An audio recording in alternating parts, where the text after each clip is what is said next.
All right. Welcome, ladies and gentlemen, to Dion's Daily Dose. I'm your host, Dion, and this is my buddy, Shawn. Thanks for having me. As always, good to see you. So today, what we're going to look at is there was this hearing that was, like 2.5 hours long, give or take? Yep. I think, where the House... The House Oversight Committee. House Oversight Committee. But it's the DOGE Subcommittee. Okay. So they had a hearing where they were looking at NPR and PBS and these other basically publicly funded, for lack of a better term, news networks, right? But they're publicly funded networks that are supposed to represent unbiased information. Uh-huh. And in many cases, we're seeing that that's gone way off the rails. NPR, CBS, these places are they're not the unbiased news that they used to be. I remember, like, as a kid, man, my grandfather would always have NPR on the radio when we were, taking any kind of long drive. And it was fairly informative. As a kid, I didn't know or care what they were talking about. But my grandfather was a very opinionated man. And had it not been fairly nonpartisan, I guess, he would have had a lot to say about it. He didn't. So I can only assume. That said, in this hearing, there are some very interesting revelations, I think, that come up. So we're going to jump in and play these clips for you. Sometimes if you guys are not familiar, we'll interrupt to give an analysis or a breakdown on what we heard, because sometimes these hearings can be a little, I hesitate to use the word highbrow, but they use a bunch of really big words, sometimes legalese, that the regular people can be like, huh? I have no idea what they just said, but okay. Whereas people who have an extended vocabulary know what's going on, but in most cases, the average American generally doesn't follow along with these. Not just because of the words, because of the length, because of our schedules, having to work all the time to keep food on the table. So we're going to try to compact this as much as we can. All right, let's jump in. Our first clip here is... Oh, it would help if I would put the screen on there. There we go. So our first clip here is from the infamous MTG, very well known. She's the chair. She's the chair of the DOGE Subcommittee, which, I mean, that's a meme in and of itself. That's all. That's all I'm going to say. You can feel however you want about Marjorie Taylor Greene. I will say that I have heard that she at least responds to her constituents. Yeah. So that's better than the vast majority of these POSs that hold these positions. Better than ours. Much better than ours. Our band never answered that. No. All right, here we go. Good morning. At the DOGE Subcommittee, we are continuing our war on waste. That means rooting out spending that is unnecessary, wasteful, and frankly, un-American. Today, we are looking at the more than $500 million federal taxpayers spend annually to fund public radio and television. A big $500 million every year we pay for this stuff. So we should know about it. We should absolutely know more about where that money's going.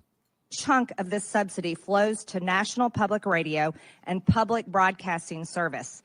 NPR and PBS are the big DC-based entities that create and distribute much of the news and educational content heard and seen on public radio and TV stations across the country. When Congress adopted the Public Broadcasting Act of 1967, it did so because it thought at the time that federal dollars were needed to provide objective news and education content to the entire nation, including rural residents who lived off the grid. Fast forward a few decades, and a lot has changed. The invention of the internet, for instance, and social media. It's made news and information widely available to those living in remote areas. I agree with that. Americans are increasingly consuming digital media and podcasts. The audience of public radio and television is declining. Yeah. And I know this because I represent a rural district where farmers listen to podcasts and internet-based news while they drive their tractors. Yep.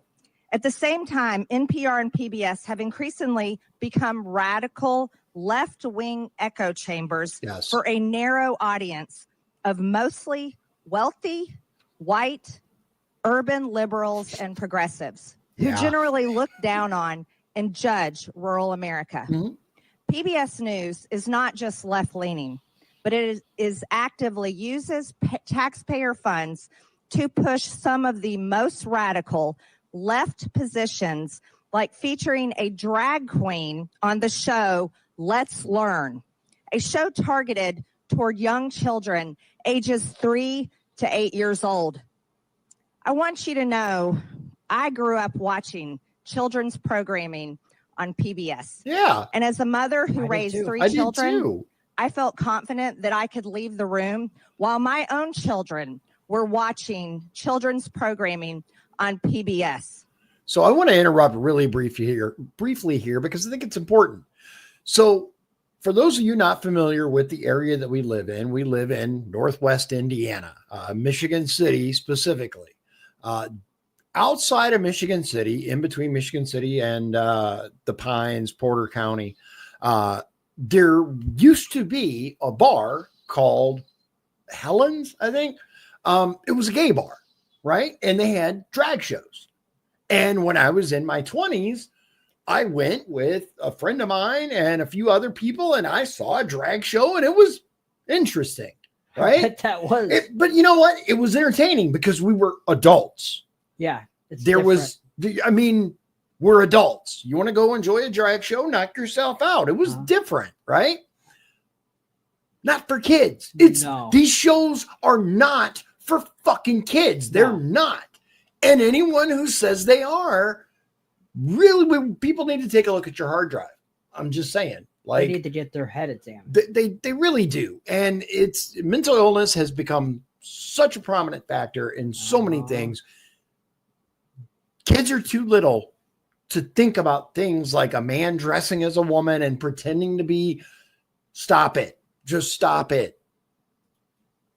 But I can tell you right now, Ms. Kruger, specifically, as a mother, if I had walked in my living room or one of my children's bedrooms and seen this child predator and this monster targeting my children, I would become unglued. And that is how most parents feel all over this country. This is not the only example of them sexualizing and grooming children. They've been doing it for over the last decade. In 2015, PBS produced Frontline, put out a documentary, Growing Up Trans, that takes viewers on an intimate and eye-opening journey inside the struggles and choices facing transgender kids and their families. This means that PBS is one of the founders of the trans child abuse industry, all while taking taxpayer money. Brainwashing and transing children is an issue so hated by parents across the country that it was a driving force in the landslide Republican and Trump victory in the 2024 election cycle and presidential race. And I'm going to say this, guys, if you have friends that are anti-Trump or Democrat or whatever the term nowadays is for someone who froths at the mouth at the mention of Donald Trump, they've learned nothing. No, they really have. They really have learned absolutely nothing from this latest election. Zero. Because they're doubling down. They're doubling down. Absolutely. On the same policies that were rejected by voters, the same embracing of boys and girls sports and all this other shit. They've learned nothing. Absolutely nothing. I see the comments on Facebook from people who I used to be really good friends with who lost their entire fucking minds over this. And it's like, you didn't learn a damn thing. They need to start listening to people like Fetterman and other people like that. Because Fetterman sees it. There are voices of reason in the Democrat Party. They're few and far between, but they exist. If you're unwilling to listen to someone because they, quote, are conservative or are Republican, then listen to your Democrat friends who are telling you, look, man, we need to reconnect here because we're losing them. The news that these entities produced is either resented or increasingly tuned out and turned off by most of the hardworking Americans who are forced to pay for it. Yeah. They no longer view NPR and PBS as trusted news sources. As a matter of fact, with these people, they're a threat. In fact, when Elon Musk put his hand over his heart and extended it and told the American people his heart goes out to them, PBS News posted the clip, called it a fascist Nazi salute, and described how it was similar to the same Heil used by Nazis at their victory rallies. Not once did PBS or NPR report on the numerous accounts of Democrats making the same gesture. Yeah. AOC, Kamala Harris, Barack Obama, Elizabeth Warren, Tim Walz. Somebody that lost a presidential race, Hillary Clinton, Governor Tim Walz. Why wasn't this treated exactly the same way? Yeah, exactly. Is there not a standard in journalism today? Apparently not. Nope. Okay. We're going to jump ahead to Rep Lynch. I'm actually glad I let it play a couple more minutes because that's the entire point. Look, nobody expects them to not report when Elon can do, Elon does some controversial shit, right? It's just who he is. And is there a cause for concern when a gesture like that is made? Some people say yes, but those people were absolutely silent when all the people on that board did the exact same gesture. And it's the double standard. So we're going to the 1029 mark. And this is Representative Lynch. From Massachusetts. Here we go. The Democrat side. Madam Chair, for over 2 decades of service on this oversight committee, I've worked with members on both sides of the aisle to investigate issues of critical importance to the safety and security of the American people, including the conduct of wars in Iraq and Afghanistan, terrorist attacks against the U.S. compound classified annex in Benghazi, and several major intelligence and security breaches under Democratic and Republican administrations. So I'm sad to see that this once proud committee, the principal investigative committee in the House of Representatives, has now stooped to the lowest levels of partisanship and political theater to hold a hearing to go after the likes of Elmo and Cookie Monster and Arthur the Aardvark, all for the unforgivable sin of teaching the alphabet to low-income families' children. And see, this is what they do. This is the playbook. They downplay your concerns, my concerns, and make it seem like, oh, you just don't like Groucho. You just don't like Big Bird. Instead of actually dealing with the well-documented examples of partisan hack reporting on these networks. Yeah. Providing accessible local news and programming. This hearing also comes at the direction of President Trump and Elon Musk, who have repeatedly called for the defunding of all public media and claimed that media organizations such as PBS and NPR are, and I quote, a liberal disinformation machine, close quote. Meanwhile, they are. The Trump administration is engaged in an actual disinformation campaign to minimize the catastrophic national security breach that was revealed earlier this week. They're still on reported by Atlantic editor-in-chief Jeffrey Goldberg. Mr. Goldberg was inadvertently added to a group chat on an unauthorized, non-secure, publicly available message app in which Secretary of Defense Pete Hegseth disclosed, quote, operational details of forthcoming strikes on Yemen. including information about targets, weapons systems, and other actions the U.S. would be taking, and also attack sequencing. I want to remind my colleagues in Congress that federal law makes it a crime when a person, through gross negligence, removes information relating to national defense from its proper place of custody or delivered to anyone in violation of this trust, or to be lost, stolen, or abstracted or destroyed. And what's more, if evidence shows that any of the parties who were in on that signal chat lied under oath in the Senate yesterday, Mr. Ratcliffe or Ms. Gabbard, for instance, then certainly conspiracy to conceal that breach would be far worse, where center. Can this guy read?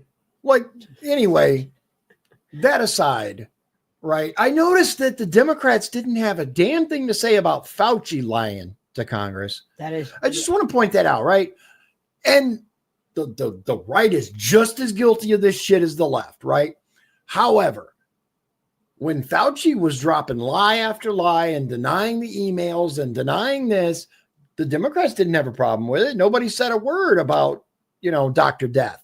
But with this whole signal thing, oh my God, man. Oh, you would think that someone transmitted like plans 10 minutes in advance with a direct countdown and deadline to the enemy, the way that they're going off about this. Holy crap, man. Let it go, bro. Let it go. Or criminal intent is in evidence and would be more likely to invite culpability and possible criminal liability. So again, we can see what this is going to be about for the Democrats. The Secretary of Defense would be subject to criminal prosecution, and it would be the responsibility of the U.S. Attorney General to prosecute that, but where a conflict exists, it might require a special prosecutor.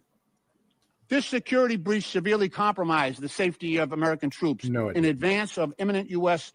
operations and airstrikes against Houthi rebel positions.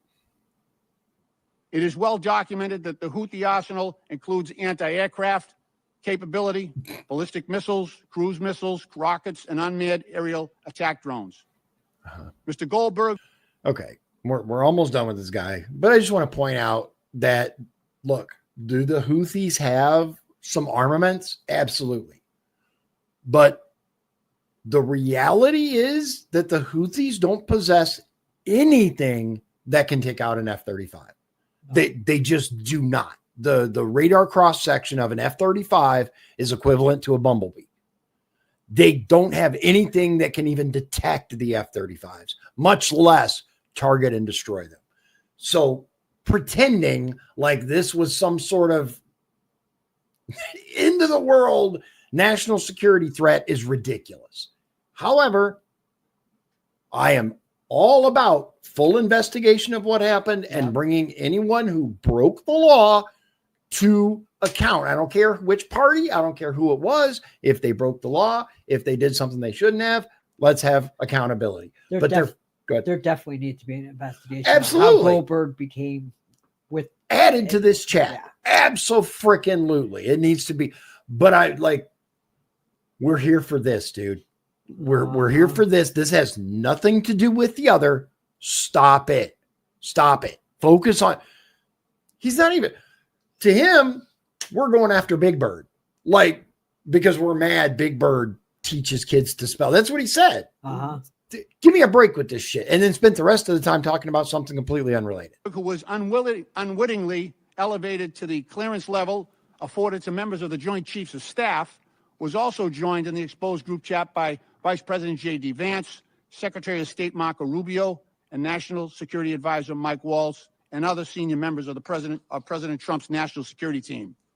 This committee should be questioning every single one of them as to why they were using an unapproved, unsecure messaging app to conduct sensitive classified. See, again, he lied. It is approved, yeah, and it is secure. The fucking CIA uses it. It's like a what do they call it? Agency standard. Yeah, where they go, install this and use this. This is the type of gaslighting bullshit that politicians on both sides of the aisle have been doing for years. Discussions about military operations in which our sons and daughters in uniform are being sent into battle. Okay. All right. We're going to jump ahead a couple of minutes and get to we can see where the Democrats' focus is going to be. It's unsurprising. Why I would think that any of these people would take this seriously, I don't know. I am pleased to introduce our witnesses today. Paula Kerger is the President and Chief Executive Officer of the Public Broadcasting Service, also known as PBS. Yep. All right. Catherine Marr is the President and Chief Executive Officer of National Public Radio, also known as NPR. Okay. Mike Gonzalez is the Angelus T. Arredondo E. Pluribus Unum Senior Fellow at the Heritage Foundation. Okay, MTG, come on, unum, not unum, like E. Pluribus Unum. That's how you say it. You're in the fucking United States Congresswoman. Learn how to say things that are tied to our country at minimum. Like that upsets me a little bit, as you can see. Ed Ullman is the President and CEO of Alaska Public Media. Again, I want to thank you all for being here to testify today. Pursuant to Committee Rule 9G, the witnesses will please stand and raise their right hand. Do you solemnly swear or affirm that the testimony that you are about to give is the truth, the whole truth, and nothing but the truth, so help you God? Let the record show that the witnesses answered in the affirmative. Thank you. You may take a seat. All right. We're going to jump ahead to Catherine Mayer, which is the CEO of NPR. Of NPR. Okay. There we go. As they work to Americans. All right, here we go. Americans listen to public radio as they commute, as they work, and in the kitchen as they cook with family. Nearly 100% of Americans live within range of a public radio station. We cover what matters to local communities, crop prices, cook-offs, and local sports teams, alongside news of the nation and the world, from the halls of Congress to coverage of our troops overseas. Today, Americans have more media choices than ever. The rise of podcasting has established a competitive free market for audio news and information. And every day, I am honored to know that we have 43 million listeners from every state in the nation. Amidst this competition, local stations choose to become members of NPR for the value we provide. For example, we are the only non-paywalled news outlet with a dedicated reporter covering veterans issues. While NPR is only 25% of station programming on average, audiences for NPR bring the scale and revenue that subsidize essential local programming. Local public media journalism has never been more important to American families who consider it part of the fabric of their communities. It correlates with higher rates of civic engagement, greater civic cohesion, and economic advantages, such as better municipal bond ratings. Recent independent polling found that more than 60% of all Americans and more than half of Republicans trust public broadcasting to deliver fact-based news. I understand the subcommittee has questions about funding for NPR and public radio. The vast majority of federal dollars, more than $100 million of the $121 million annual appropriation for public radio, goes directly to 386 local, non-commercial stations across the nation. This highly efficient investment enables your local stations to raise an average of $7 for every federal dollar. As a grantee of the Corporation for Public Broadcasting, NPR received federal funding of $11.2 million last year. These funds allow us to maintain the national public radio satellite system, helping safeguard our national security, civil defense, and disaster response, and enabling public radio to reach every corner of America.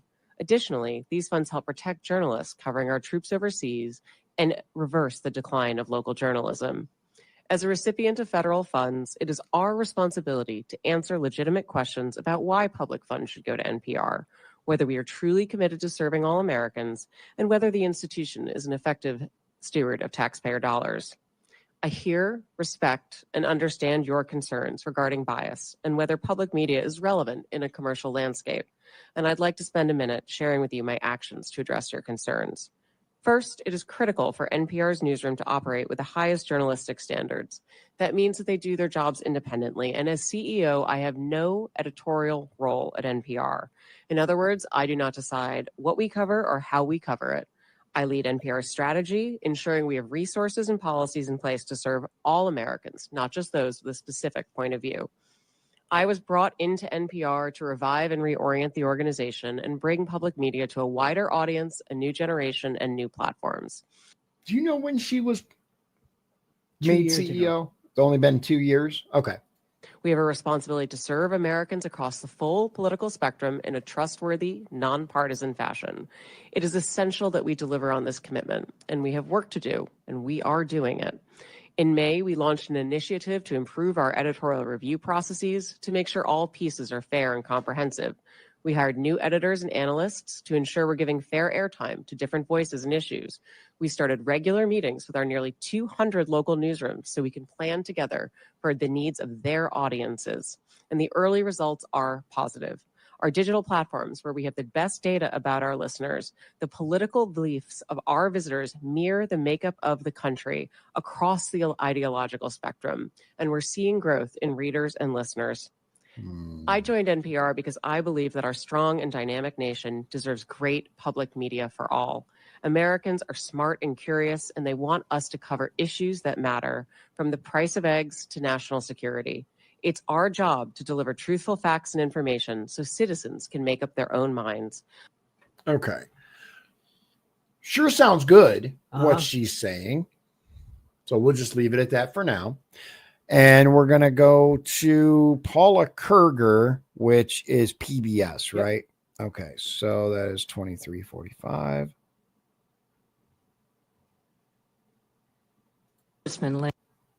Her opening statement. All right, here we go. Chair Taylor Greene, Congressman Lynch, and members of the subcommittee. My name is Paula Kerger, and I'm the president and CEO of PBS, a role that I've held for 19 years. Okay. It is my honor to be here on behalf of the 336 PBS stations who serve every community in the United States. There's nothing more American than PBS. As a membership organization, our local service is at the heart of our work. Our job at PBS is to support our stations so that local stations can serve their communities. We've been proudly fulfilling our mission for nearly 60 years, using the public airwaves and other technologies to help educate, engage, and inspire the American people. That mission is our guide star and remains just as important today as when the Public Broadcasting Act was signed into law in 1967. PBS stations provide something that cannot be found on commercial networks. This is because PBS stations are focused on the needs and interests of the viewers they serve. Especially in rural areas, PBS stations are the only outlet providing coverage of local events. For example, high school sports, local history and culture content, candidate debates at every level of the election ballot, and specialized agricultural news. Would you agree with that? I do. Yeah. Yeah. That's the thing. I'm of the opinion I don't want to see NPR or PBS gone. No, I don't either. I just want them neutral again. That's what I want. I'm hoping. That's what I'm hoping for. Yeah. Local stations also partner with other community organizations to address issues of concern like Veterans Affairs and the opioid crisis. Finally, communities depend on the essential public safety information and emergency alerts our local stations provide. Our programming comes from our local stations. For example, Southern Storytellers was produced by Arkansas PBS for our national audience. This program highlighted Southern culture through its literature, music, and film. Across the country, nearly 4 million people watch Southern Storytellers, helping Americans learn about our shared history and what brings us together as a people and a nation. Our stations pool resources to invest in programming that will benefit all Americans, ranging from history and science to art and music. For example, Firing Line with Margaret Hoover creates a forum for people with a wide range of views to respectfully share ideas. While programs like Independent Lenses, Matter of Mind, My Alzheimer's explores the challenges facing many American families. And we celebrate what makes our country great. A Capitol Fourth and the National Memorial Day concert honor our nation's ideals, our service members, and our veterans. Looking ahead, we will mark our nation's 250th birthday with a landmark initiative headlined by a new major series from Ken Burns, The American Revolution. Our educational programming for children is one of the most important aspects of our service to the American people. I strongly believe that the programming we offer to prepare children for the future is the most essential work that we do. I agree Today, with more that. than half of all preschool-age children are not enrolled in pre-kindergarten programs. Our content has helped tens of millions of children prepare for success in school and in life with free programming that is available everywhere children are, on air, online, and in the classroom. My niece and nephew love PBS. Dude, I watched the hell out of PBS when I was a kid. PBS Sesame kid. Street, I watched Oh, yeah. the hell out of Sesame Street. And in general, it's a very positive thing. Oh yeah, I have not had a problem with Sesame Street at all. Still today. Even here's the thing, right? And this is what a lot of people. I have some conservative friends who there was some characters that they introduced to PBS that my friends were not happy about, right? I don't know. I don't watch PBS. I don't watch Sesame Street anymore, but I guess there was like I don't know. Before I go into it, I'm not sure. All I know is there were some characters that they didn't like. Were they a trans? I have no idea. What I do know is that Sesame Street in general has tried to change through the years to reflect what kids encounter. Yeah. And I don't have a problem with that. Let's face it, with all the brainwashing going on, they're probably going to come across a kid who's confused about their gender. Very likely. Very likely, right? They got kids at the high school in another city by us that I guess use litter boxes. So that Really? Don't even get me started on that. What? Yeah, there are like closets where they can change into their other clothes for their other gender. Is that in Michigan City? It's not in Michigan City, at least not yet. But yeah. Wow. Anyway, off the air, I'll ask you about that. Yeah, we'll talk about it. Back to this. We're going to jump ahead to 2906. And again, all of this sounds very good. Foundation for allowing me to appear before you today. It's from the My name is Heritage Mike Foundation. Gonzalez. I'm a senior fellow at the Heritage Foundation. The views expressed are my own and should not be construed as representing any official position of the Heritage Foundation. He didn't turn his mic on. Before joining Heritage He does 16 in a years little ago, bit. I was a journalist for many years. I worked in Latin America, Asia, and Europe, traveled with the Mujahideen in Afghanistan, was arrested in Panama, witnessed China's takeover of Hong Kong, and covered the stock market for the Wall Street Journal. I have even covered high school sports. I know that journalists can keep their prejudices in check. That is, if they want to. If they this want ability to give all sides a hearing becomes an even more serious obligation when taxpayers are coerced to pay for you. Yet NPR, PBS, and the other state broadcasters refuse to abide by the simple code of decency. Yeah. For decades, they've asked for more money while telling conservatives to get lost. Yeah. But the nation today is in a very different place with $36 trillion in debt. And more importantly, we're seeing not just a shift in our cultural vibe, but a shift in societal paradigms. With their egregious bias, NPR and PBS have violated the public trust. Public media needs to be defunded, and the CPB needs to be dissolved. It's a matter of simple fairness. Multiple arguments can be made. I will list just a few. We're deeply in debt. Number two, the arrangement is unfair to private sector media competitors. Number three, public broadcasting was created with the promise that it would be educational. Yeah. But now that thousands of competitors have come online, public media has become, as George Will says, like the human appendix, vestigial and purposeless. The funding is a regressive tax, an obnoxious wealth transfer from working families to the affluent. But the ultimate factor is the broadcaster's unforgivable political bias. What we have today is a circular, undemocratic relationship. Democrats unanimously vote for more and more money for public media, and in exchange, public media heavily tips the scale in their favor. It is a nice arrangement for them, but it must end. NPR's and PBS's full-hearted embrace of progressive views and constant denigration of conservative ones is quantifiable. Thank you. I referred you to my written testimony.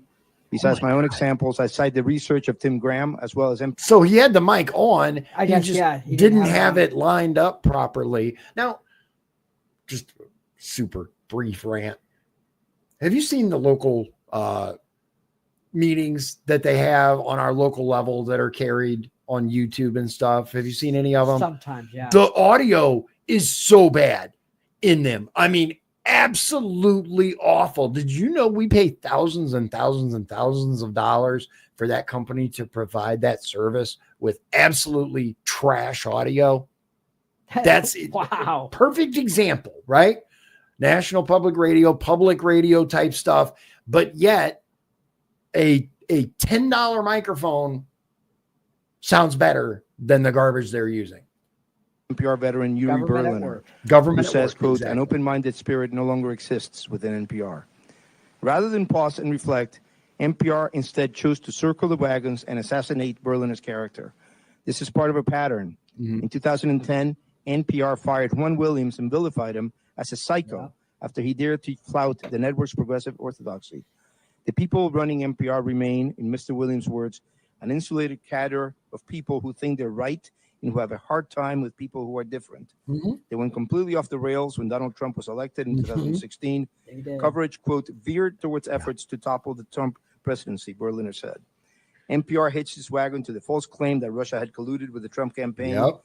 It also refused to cover the Hunter Biden lab story. Yep. After the 2020 riots, NPR firmly sided with those who affirmed, without a shred of evidence, that America is an oppressive society gripped by systemic racism. Mhm. NPR and PBS even justified looting.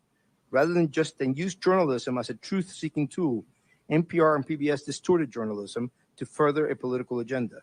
Yamich Alcindor, the liberal activist that PBS hired to cover the White House, routinely used the platform to make unsubstantiated allegations against President Trump. Mhm. President Biden, she presented as, quote, a moral, undecent man, unquote.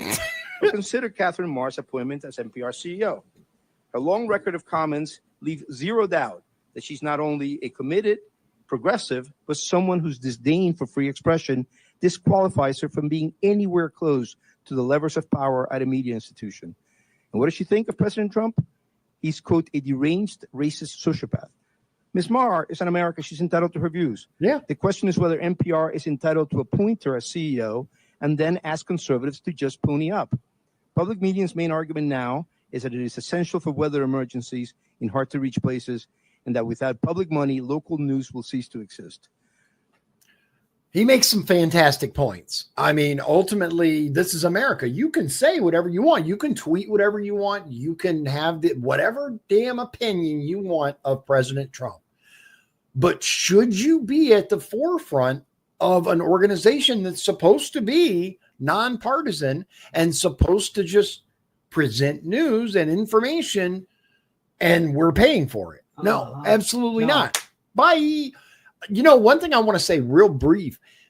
So did you guys see that they had all these protests this past Saturday, right? The hands off, whatever, right? Okay. You may or may not be in favor of it. Whatever. I'll say this.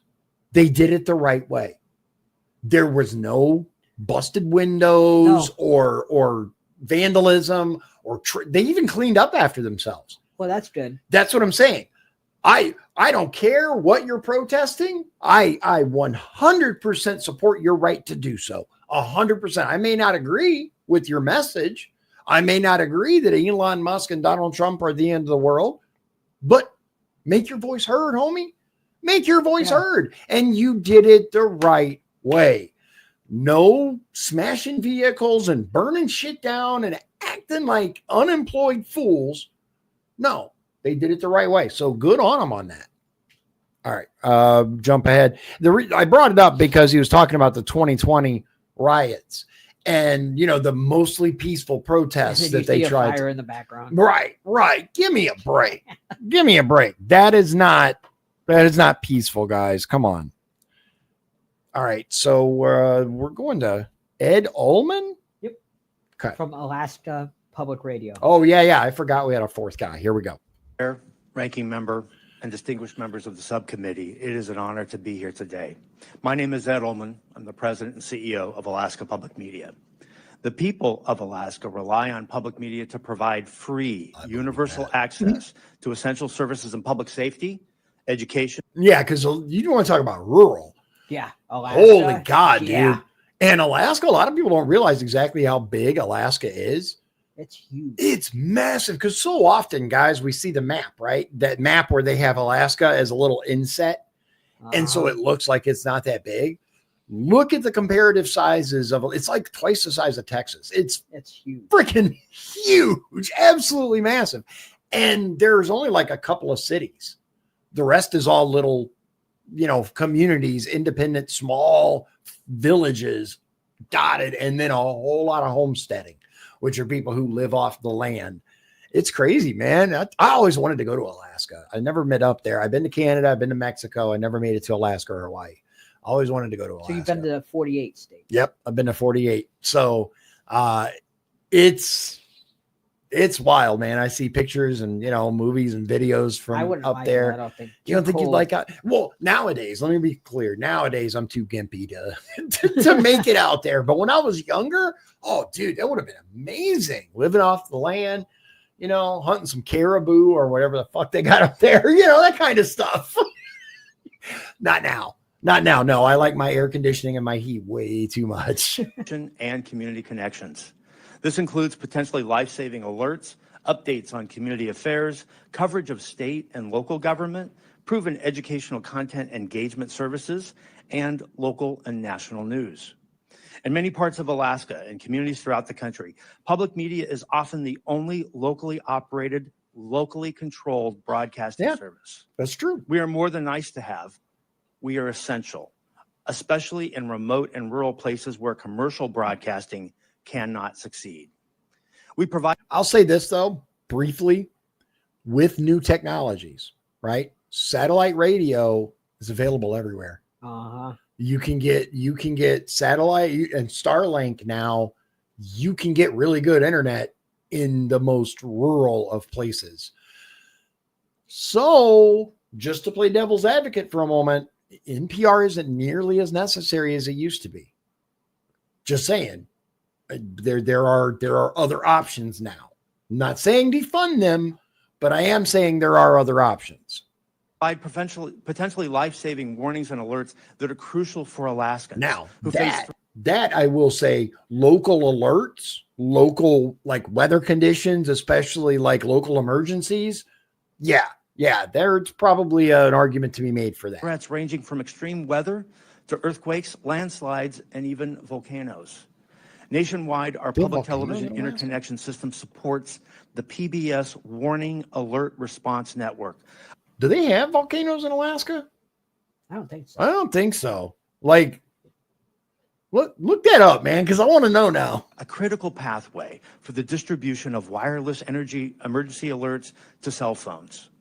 Public television pioneered datacasting technology to enable public safety officials to communicate with each other without the need for Do they? They do. What? They have roughly 140 volcanoes. 140? How many are active? 140. Oh, that's the holy crap, dude. 90. I had no idea Alaska had so many. What? With about 90 being active. 90 active volcanoes in Alaska? That goes to tell you exactly how massive Alaska is, because I didn't even know. I misread that. Let me read the whole thing. Okay. Alaska contains roughly 140 volcanoes and volcano fields that have been active within the last 2.6 million years. Oh. With about 90 have been active within the last 11,000 years and over 50 within the last 300 years. Okay. So about 50. Like half about 50 of them that have recently been active. In recorded history kind of thing. I did not know. Right? I didn't know Alaska had volcanoes. That's kind of crazy. Huh? That's a little frightening. It is. I think I want to live in Alaska a little less. Yeah. just a little less. Broadband or cell service. Safety officials to communicate with each other without the need for broadband or cell service. In partnership with the Department of Homeland Security, public television has proven how this technology can assist rural search and rescue, overwater communications, large event crowd control, and even school safety incidents. Alaskans use our services to connect to their communities and the broader world through access to local public and government affairs, agricultural news, local history and culture, as well as local and national educational content and news. He does make some good points for why public radio / whatever, public communication is really important, whether it be radio, TV, whatever. I agree with most of those. But let's face it, national and other non-local stuff, you got Sirius XM, you got satellite radio, you got Starlink, you got podcasts. options. Yeah, that's what I'm saying. Like if you can access the internet, Yeah. podcasts are the new news. Uh-huh. I mean, that's just how it is. All right, we're going to jump ahead to 3907 for back to Representative Green.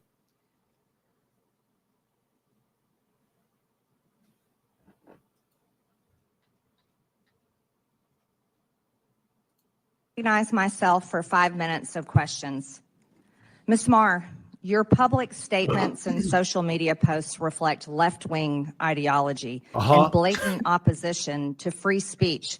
After all, you were the head of Wikipedia for many years. Oh, God. Which is a platform that doesn't tell the truth. Agreed. Let's walk through some of your statements so the public can understand your personal views. You said your fellow Americans just elected Donald Trump as president again this past November.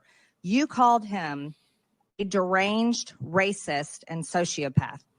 You posted on X that America is addicted to white supremacy. Oh, for fuck's sake. It's appalling. You've publicly chastised using the phrase boy and girl, which you said erases the language for non-binary people. Oh, God. There's only two genders, by the way. Mm-hmm. Ms. Marr, the federal funding that your outlet receives comes from all American taxpayer dollars, not just from your viewers who support such statements as these. Right. Let me inform you, and that your federal funding is also paid for by the other half of the country, the 77 million Americans who voted for President Trump, someone you called a deranged racist sociopath. Ms. Marr, many find your pro-censorship and anti-free speech views more concerning than your politics. Mm-hmm. The only speech you like seems to be speech that you agree with. Mm-hmm. In 2021, you called the First Amendment the #1 challenge in American journalism because it makes it hard to crack down on bad information. You said in TED Talk that our reverence for the truth might be a distraction. Our reverence for the truth might be a distraction from what? From propaganda? Holy hell, these people are gone. NPR. That's terrifying. That is absolutely terrifying. You've also expressed support for deplatforming individuals you view as fascist.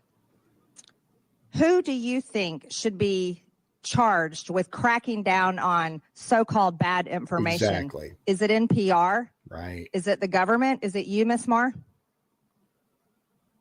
Congresswoman, Madam Chair, thank you so much for the opportunity to address this. I know. Do you is it up to you and NPR to crack down on bad information or decide the truth? Answer the question, yes or no, Ms. Marr. Absolutely not. I'm a very strong believer in free speech, and I believe that more speech. Your public statements say otherwise. Ms. Marr, in 2021, when speaking at an Atlantic Council event, you said that when you were CEO of Wikipedia, you took a very active approach to disinformation and misinformation. During the COVID pandemic and the 2020 election, you said you censored information through conversations with government. Which governments were those, Ms. Marr? The Biden administration, yes or no? Madam Chair, Wikipedia never censored any information. These are your public statements, Ms. Marr. Ms. Marr, are you familiar with Section 399B of the Communications Act? It prohibits non-commercial education broadcast stations, NCEs, from airing commercials on behalf of for-profit entities. The FCC recently opened an investigation into the underwriting announcements and related policies of NPR and PBS. Does NPR air commercials for for-profit entities, Ms. Marr? Yes or no? Madam Chair, we are in full compliance with the FCC's inquiry and will continue to cooperate. We're in full compliance with the inquiry, not with the law. With the inquiry, she knows she's wrong. They're wrong. Mind you, you're under oath, and violations of the Communications Act comes with a fine up to $10,000 and possibly up to a year in prison.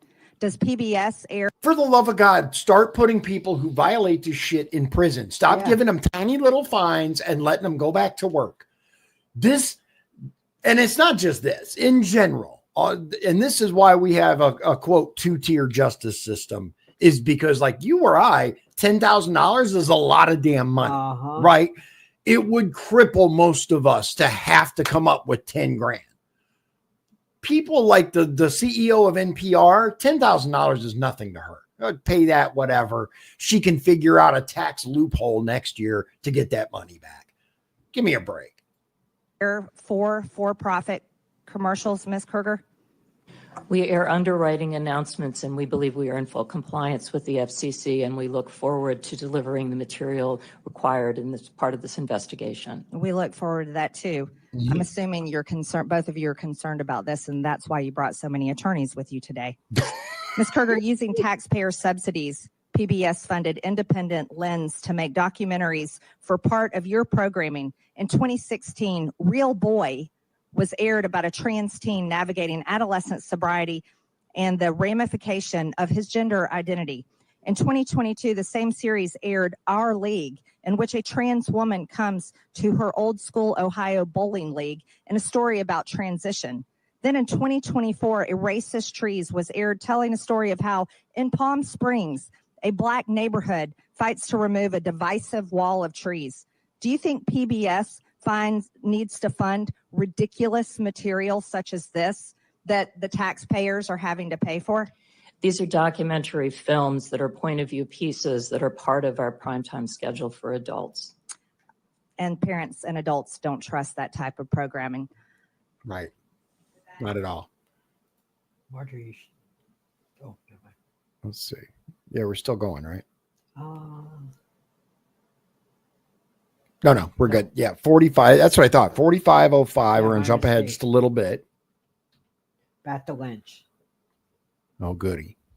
Let me guess. You guys want to take a bet on what he's going to talk about? So ordered. Thank you. Blah, blah. Here we go. Ms. Kruger and Ms. Marr, can we talk a little bit about the educational service you provide for children of low-income families? And look, we're going to let this play, but I agree, you agree that NPR PBS, specifically PBS really, provides quality programming for children. They do. For the most part. And the foundation is excellent. Sesame Street, some other programs are incredible. I remember reading Rainbow, dude. I remember like that. There were some really good programs. We've gotten away from that though. I'm all for restoring the quality education that used to exist, but let's face it, it's been a minute. How that is received and the trust that you've generated among families in that situation. Yes, a significant part of our broadcast day is devoted to programming for children. We focus on preschool. Goes back to the legacy of Fred Rogers, who believed that media could be a tool to help to instruct children as well as a tool of entertainment. Our programming is focused on core skills that kids need to develop before they enter school, in math and in learning numbers and in learning letters, so that kids that don't have the opportunity to be in a formal pre-K program have a chance to walk into school for the first time on equal footing with kids that have more opportunity. And that's the heart of what we think about in the programming that we develop for kids. Now, I know you've done independent groups have done assessments on trust, the trust factor that parents have on PBS Kids, which is one of your most popular services. Agree. Can you talk about that? Yes. Where did you come in terms of the comparison to other stations? Ask your question already. We are the most trusted media brand. In fact, Parents Magazine this week just ran the results of a study that was done on Daniel Tiger's neighborhood, actually looking at 16-year-olds that remember some of the basic skills they learned as small children. And what we're focused on is to make sure, again, that every child. Okay. They talk to 16-year-olds about a program they saw when they were small children. So over a decade ago, and they're basing their trust numbers on that. That's a little concerning. Like we've all seen it's within the last less than 10 years, I'd say, has been the serious drop in quality from PBS. True. Has the opportunity to learn and be excited about the world around them when they enter a school for the first time, and to give them those core basic skills that we can see they carry forward in life. Ms. Marr, I'd like you to focus on the work that public media is doing in relation to public safety communications. How important is this function of public broadcast media, particularly, I'm talking about the most rural, most remote communities in this country? Thank you so much, Congressman. We are part of the National Next Generation Warning System, for which we There is something about her that I just instantly dislike. That's what I don't know what it is. Do you have that? Did you have that? I did. I don't know if it's because she reminds me of actresses I can't stand. That could be. She's got a very like Nicole Kidman, Amber Heard, couple of the other ones. You know what? This face reminds me of the Disney chick. What's her name? Rachel Zegler. The one who plays Snow White. We talked about that. Yeah. There's a little bit. There's something about her that's just like, oh, I don't like you. Anyway. Received a significant investment over the course of the last few years, and many thanks to Congress for supporting that appropriation. Our stations are busy implementing that across the nation. We also are part of the the statewide emergency plans for more than 20 states.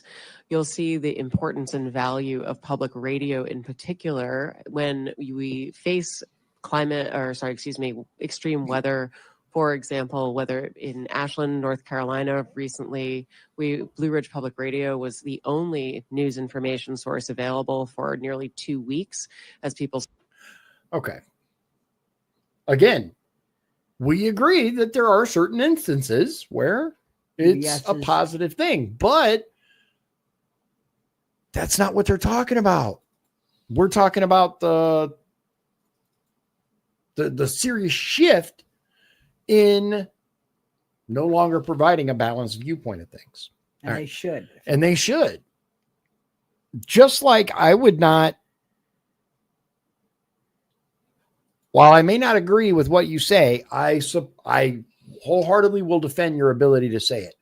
If you want to rant and rave about Trump, knock yourself out. I support, your right to do so. But you should also let someone rant and rave about Biden or another individual in the same either time slot or the same amount of time. Like, you have to present both sides.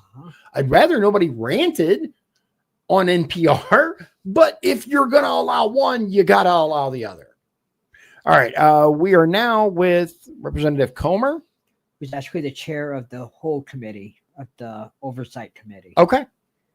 Chairman Comer from Kentucky for 5 minutes. Thank you, Madam Chair.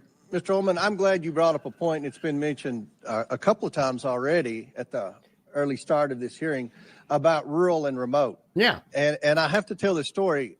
When I graduated from college with a degree in agriculture, I went back to rural Monroe County, Kentucky, and worked on a farm, my farm, for 5 years, full time. Yeah. Farm to this day, but full time. I was in a tractor, sometimes 10, 12, 14 hours a day. Yeah. And I listened to the radio. And the only radio station I could get that had news was public radio. Mm-hmm.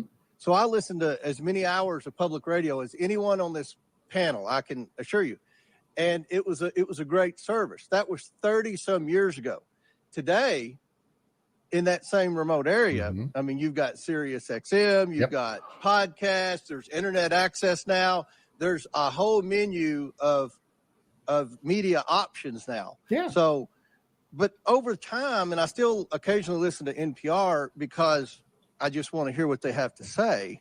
That's what I do. I don't even recognize the station anymore. It's Exactly. not Exactly. news. I feel like it's propaganda. Yeah. I feel like there's disinformation every time I listen to NPR. Mm-hmm. And, a media entity like MSNBC or Huffington Post that, in my opinion, consistently spews disinformation, Mm-hmm. they can do that. They're a private company. But NPR gets federal funds. Bingo. Very true. And, Bingo. I have a problem with that. Because if people in Alaska, if all they have is public radio, then all they know is what these headlines say. Yep. And they're wrong about COVID-19. Mm-hmm. And the headlines in the background don't have time to go over all these headlines that are wrong. Yeah. About Russian collusion, wrong. Wrong. All of them. About the Hunter Biden laptop, wrong. Mm-hmm. And then there's a story about me. And part of what we went through on this committee during the Biden investigation, which, by the way, ended with Joe Biden's last act as president of the United States, pardoned his entire family preemptively for an 11-year period, which just so happened to be the 11-year period that this committee investigated the Bidens, that we had subpoenaed bank records. I don't think NPR reported about the pardons, but they reported a lot about how there was no evidence of any wrongdoing and things that just weren't true. Correct. In fact, there's a story, NPR, lawmaker leading Hunter Biden House investigation accused of owning a shell company. Well, that's me. Miss Mayor, are you familiar with that story that NPR wrote about me at the height of the Biden investigation when you all were disputing every aspect of our investigation that is 100% factual? We have hundreds of pages of evidence, hundreds of pages of bank records, hundreds of pages of emails. Do you remember the story that NPR wrote about me saying I had a shell company? Congressman, I was not at NPR at the time, and I'm unfamiliar with the story. Where do you get your sources on something like that? That's a very serious accusation because we're investigating a president and his family who had 28 shell companies. I have an LLC, had 5 properties in it. It's in my financial disclosure form. I've gone into great detail, given lots of interviews. No, but people that listen to NPR, they're totally disinformed on the truth. Mm-hmm. And I have a problem with that because you get federal funds. Yep. And I do believe there was a role for public radio 30 years ago. I think there's potentially still a role for local public radio. Yeah. But the point is, and this is why I think we see such a disconnect between the people that are still rabidly anti-Trump, despite everything up to this point, because they get their news from NPR. And NPR used to be a trusted source. Just like, dude, CNN used to be a trusted source. And so when you get this constant barrage of anti-Trump information, disinformation, whatever, it's natural to go, he sucks. I don't see why these, brainwashed Republicans can't see it. Maybe 20 years ago, maybe 5 years ago. Right. But because of technology today, I don't think there's a role for public radio anymore. And I think you've abused the privilege that you had with receiving federal funds. Because these headlines here are not true. This is disinformation on some huge topics. Do you want to dispute anything that I said in the remaining 30 seconds? Thank you, Congressman. First of all, I want to recognize your concerns. One of the first things that I did in coming in May was to beef up our editorial standards. I directed my editor-in-chief, who, by the way, why is NPR even doing editorials?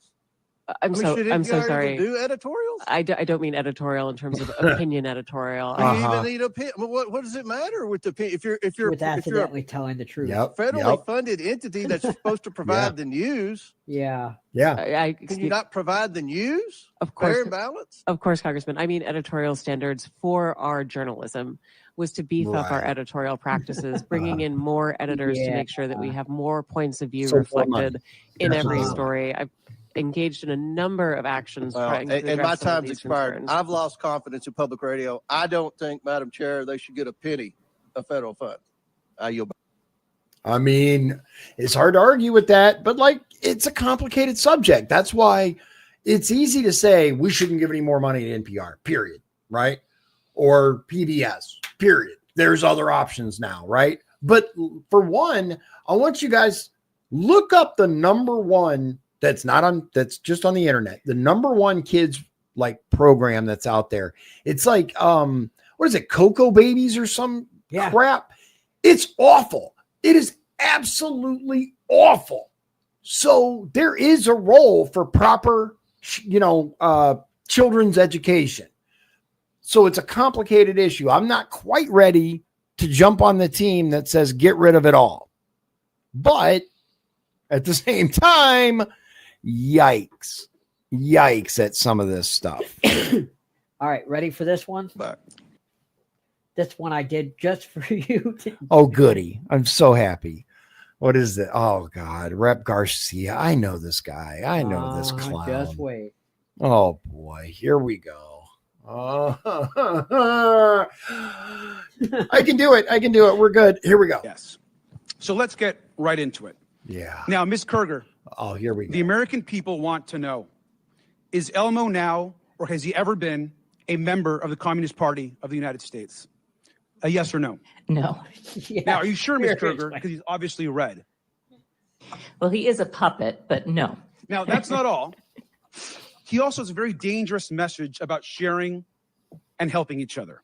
He's indoctrinating our kids that sharing is caring. Now, maybe he's part of a major socialist plot, and maybe that's why the chairwoman is having this hearing today. But let's talk about somebody else. Let's talk about Cookie Monster. Now, we know that Health Secretary RFK Jr. is coming out against fast food and baked goods. Are we silencing pro-cookie voters? Yes or no? Ms. Carter? But cookies this is are some of the stupidest shit I've ever seen in my life, dude. I Are agree you with you. kidding Let's me right also now? talk Uses his time about the for most this. important maybe character on Sesame Street. This is actually Big Bird. Now, Ms. Kerger, since Elon Musk actually fired USDA workers who have been working on the bird flu, Elon Musk does it make didn't sense fire to also anyone. fire Big Bird? Yes or no?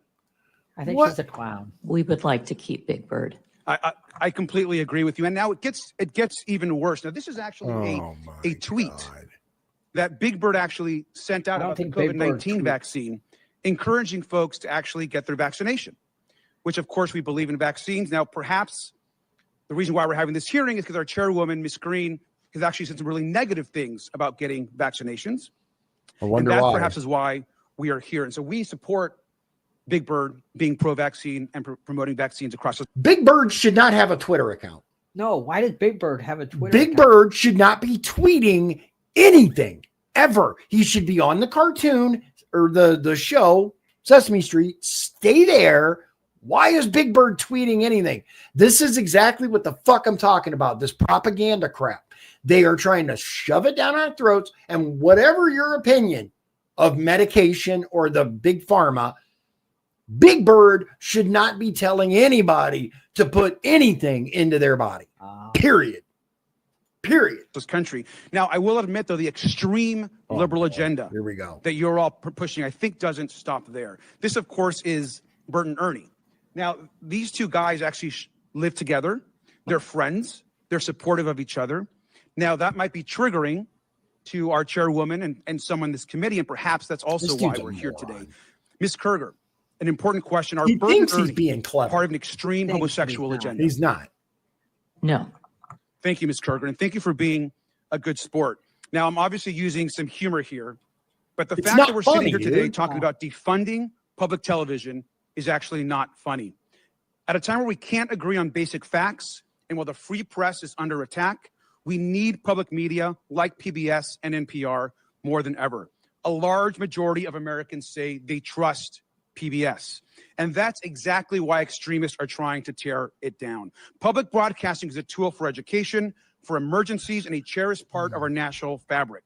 We get huge benefits from a tiny federal investment. The majority and our chairwoman should drop this attempt to silence media voices they don't like. So the message, I think, today is very, very simple. If we're going to get rid of any puppeteers, we should get rid of the one that's actually controlling Donald Trump.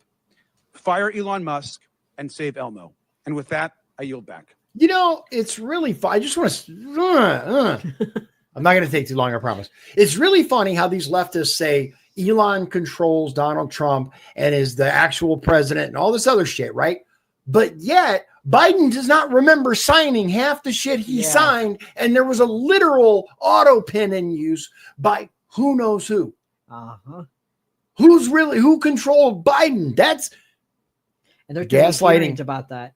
Oh, yeah. They find out. Like, we got to get to the bottom of this because this is insane. All right. So, blah, blah, blah, blah, blah, all the way to here. And we're now going to Representative Timmons. I now recognize Mr. Timmons from South Carolina for 5 minutes. South Carolina. Thank you, Madam Chair. I want to thank the witnesses for being here today. I'm going to begin by saying this. We don't want to shut down NPR PBS, but we have $36 trillion in debt. Right. We have run a $1.8 trillion annual deficit, and we are scouring all government spending, not just Democrat priorities, but Republican priorities too. Yeah. We're going to be going through the defense budget. We're going to be making sure that we are spending our taxpayer dollars wisely because we have an existential threat. We have an existential threat. We cannot continue down this path financially. No. So we do not want to shut you down, but we cannot continue down this path.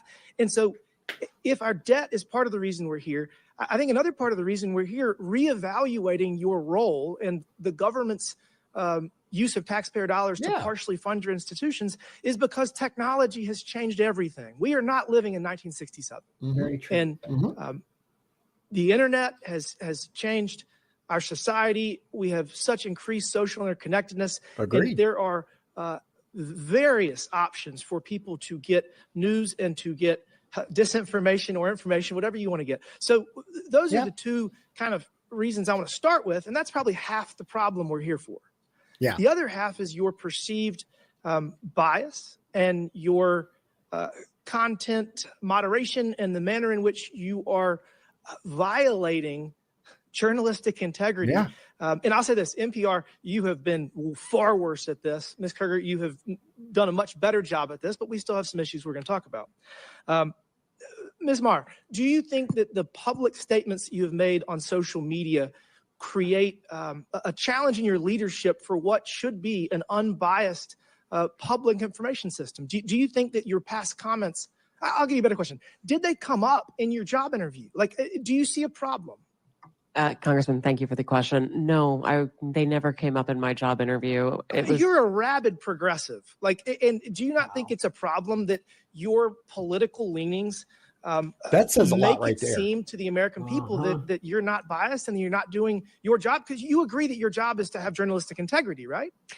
Absolutely, but there is a strong firewall between the newsroom and anything that I Let's do. talk about the newsroom. You have 87 registered Democrats, not a single Republican in your editor boards. I mean, how does that work? That's a problem. To give us the perception that you're doing your job of actually delivering unbiased information. Exactly. Well, I would agree with you that number is a concern if it is accurate. I do believe that we need to have journalists who represent the full breadth of the American society so that we can report well for all Americans. Well, I think that you are failing. I realize you've only been there for a year, but I just really think that while it is a small portion of your budget, you very much should expect to restructure your revenue streams, because I don't think that NPR is necessarily worth saving. And I'm going to go on to Ms. Kirker. I will say this. I don't know. You have been very professional, and you have been there for decades, and I think that you've done a fairly good job over your tenure. But I want to ask you a very simple question. In retrospect, do you think that it was inappropriate to put the drag queen on the kids show? Do you think that was a mistake? The drag queen was actually not on any of our kids shows. The image that Chairman Taylor Greene showed was from a project that our New York City station did with the New York City Department of Education. What time of day did it air? It did not air. It was a digital project they did for the Department of Education. Do you think it only appeared on our website? Have anything to do with PBS? Do you think that human? I mean, do you see? It was not a PBS. It was not for PBS. It was mistakenly put it on our website by our. I'm sorry. I don't mean to talk over you. It was mistakenly put on our website by our New York City station. It was not intended for national distribution. It was immediately pulled down. It was never broadcast. Do you think that you should publish something that calls trees racist? Is that, in retrospect, should you have published that? I'm not sure what you're referring to. You had Congressman. a segment that it was called Racist Trees, and it was we've already referenced it a number of times. So, I mean, do you think trees can be racist? I guess that's a good one.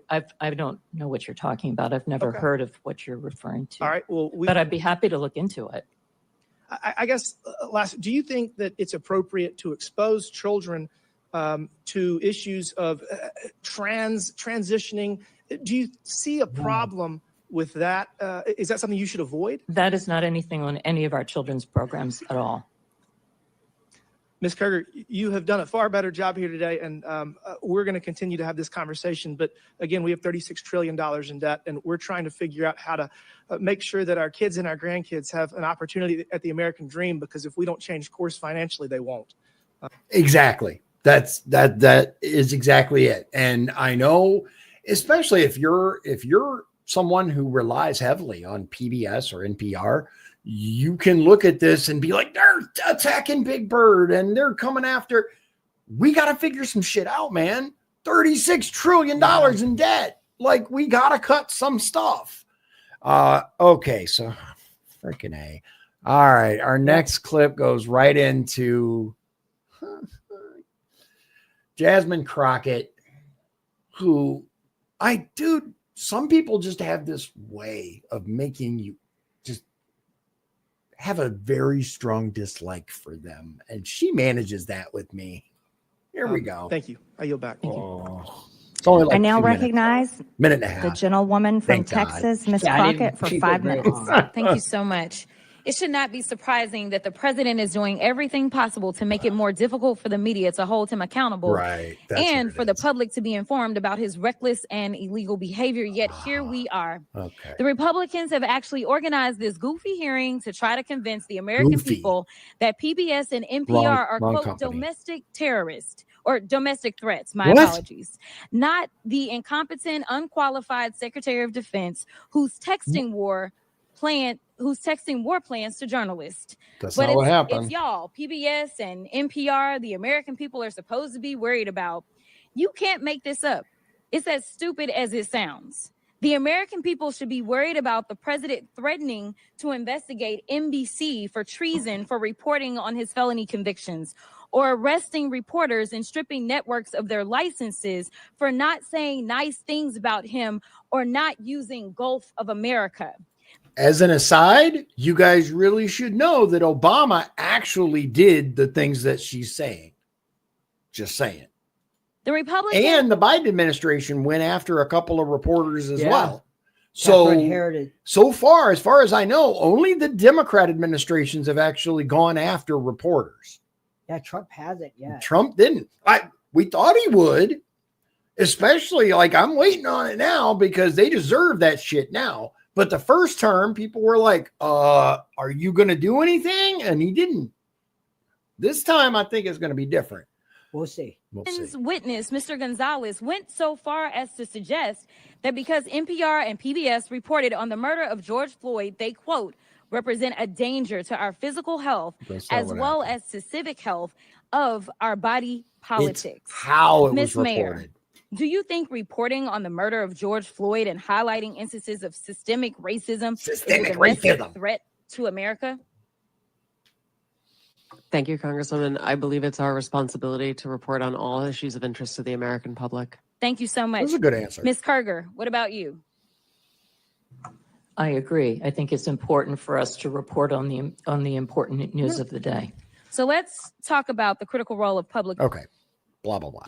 All right. So our last clip, we're almost done, is Jim Jordan. Yep. 12207. Oh, too far. Nope. Going the wrong way.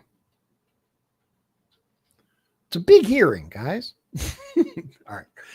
And it's about 5 minutes or so. And it's Mr. Jordan from Ohio, right? Right next to us, waxing poetic. Here we go. Thank you, Madam Chair. Ms. Maher. And I'll say this about Jim Jordan, because after this is over, we got to wrap it up because Shawn has previous engagements. That said,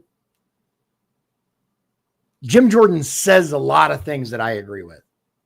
He really has a knack for for just saying things in a way that just gets you pumped. His actions are lackluster, in my opinion. I haven't seen him do that much in the committees that he's been a part of, being in the House. His voting record overall is positive, I think. It is. But as far as like actively doing stuff, like at least Nunez tried, right, to do stuff. Certain people, Marjorie Taylor Greene, whether you agree or disagree with her, at least she tries to actually do things. Jim Jordan says a lot of things. But let's check in. Who is Uri Berliner? Who? Mr. Berliner is a former senior editor. Oh, okay. That's all? A former senior business editor for NPR. How long do you work at NPR? I believe he was there just over 25 years. 25 years? Award-winning journalist? Did he win any awards? Our time to Peabody Award? That's pretty important, isn't it? Peabody is a pretty distinguished journalist, right? Certainly. And he wrote a long story about what you do at NPR. Is NPR biased? Congressman, I have never seen any instance of political bias determining editorial decisions. No.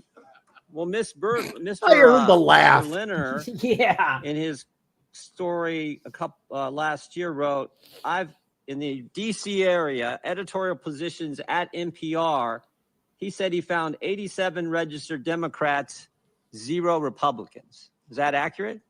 We do not track the numbers or the voter registration, but I find that was award-winning journalist who worked 25 years at NPR, Mr. Berliner, was he lying when he wrote that? I am not presuming such. I just we don't track that information about our journalists. 87 to 0, and you're not biased. I think that is concerning if those numbers are accurate. It's concerning. I mean, it wasn't 44-43. Right. It wasn't 60-27. Right. It wasn't 70-17. It wasn't even 80-7. It was 87 Democrats, 0 Republicans. That's and you a say problem. That is. NPR is not biased. Right. How about the big stories over the last few years? According to Mr. Berliner, again, he wrote on the Trump-Russia story, he wrote, at NPR, we hitched our wagon to Trump's most visible antagonist, Representative Adam Schiff. He said they interviewed him 25 times. Is that accurate? I was not there at the time, but those numbers sound accurate. Yes. Those sound accurate. But then he said when the Mueller report came out and Robert Mueller said he found no evidence of collusion, he said, Russiagate faded from our programming. Is that accurate? Again, I was not there at the time. I couldn't say. You couldn't say? I was not at NPR at the time. You didn't prepare for that? You knew we were going to ask you about this guy, didn't you? Right. It's come up like 6,000 times already in the hearing. Right. I just couldn't say whether it faded from our coverage, sir. How about this story? October 2020, the New York Post had the Hunter Biden laptop story. And one of those editors, I guess one of those 87 Democrat editors, said this: we don't want to waste our time on stories that are not really stories. We don't want to waste the listeners and readers' time on stories that are just pure distractions. Was that a pure distraction story? Our current editorial leadership believes that was a mistake, as do I. Yeah, the whole country knows that was a mistake. Definitely impacted the election, or I think it certainly impacted the election. How about the it COVID absolutely impacted the election. Origin story? That's a pretty big story too, right? Huge. Mr. Berliner said, we became fervent members of the team Natural Origin, even declaring that the lab leak was debunked by scientists. Turns out, though, the lab leak is what most people think actually caused the COVID virus. Yeah. Sorry, sir. Is there a question there? There is. Speaking of, really briefly, did you see Anthony Fauci is on TV talking about how bird flu is the next COVID and how it's starting conveniently to jump from animals to people? I have not, but that does not surprise me. Yeah. I've been seeing a rise in articles about the bird flu. Yeah. Get ready, people, because they're going to try that bullshit again. It worked well the first time around, so they're going to do it again. I don't think it'll work this time. Oh, I don't think it'll work either. I know. I can tell you this. You tell me, hunker down, I'm going to tell you GFY. Ain't going to happen, Captain. Not on this ship. You guys were 0 for 3. On the three of the biggest stories in the last 5 years, you guys were 0 for 3, and yet you maintain that NPR is not biased? Congressman, I do not believe we are politically biased. No, we are a nonpartisan organization. Nonpartisan organization. What's happening to your listeners over the last 5 years? Went up, down, or stayed the same? It has gone up and down and is now going back up. Well, I thought 5 years ago it was at 60 million. And you said in your opening statement, I think 43 million. That's correct. So 43 million now, and it was That at sounds 60 like a million lot 5 less. years ago. I can do some math. That looks like it went down. Right. And is now going back up. It's now going back up? Yes, What- it is. million. How much has it went back up? It's From gone what? up a couple of millions over the past Oh, years. so you went from 60 million to 41 million. Now you're back up to 43 million. In a year's time, I'm very proud of that growth, sir. Okay, you're proud of that growth. Okay. But over 5 years, it's went down 18 million. That is correct, sir. Okay. Should taxpayers subsidize NPR? I believe that taxpayers subsidize local stations, sir. That is the vast majority of what. I thought you said you got 11 million from Corporation of Public Broadcasting, which is taxpayer funded directly to you, right? That is to support the public. And then radio local satellite stations system. get it from the Corporation of Public Broadcasting, right? They get taxpayer 100 money. million that goes to the local. 100 million goes to stations, local stations, and then those local stations buy back programming and content from you. So that money goes to local stations, comes back to you, gets routed through the local stations, all taxpayer money. yes. Those fees are actually based on private donations rather than on federal funding. Well, we all know money's fungible, so some of it gets put in there. Oh yeah. Certainly, we could agree that money is fungible. What? More money for less listeners. You fired the guy who pointed all this out, who said that you Yeah. were so biased to the left that you lost listeners, which is exactly happening, and you're here maintaining that, oh, you need to continue to get taxpayer money. I did not fire Mr. Berliner, sir. Okay, the guy that left after all that. Understand. Are you fundraising off today's hearing?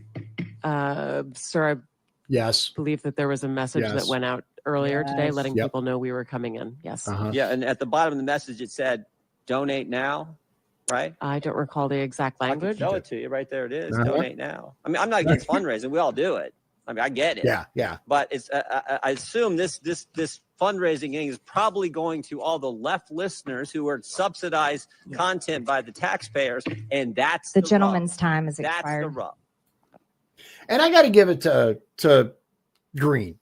She calls time has expired no matter which party, right?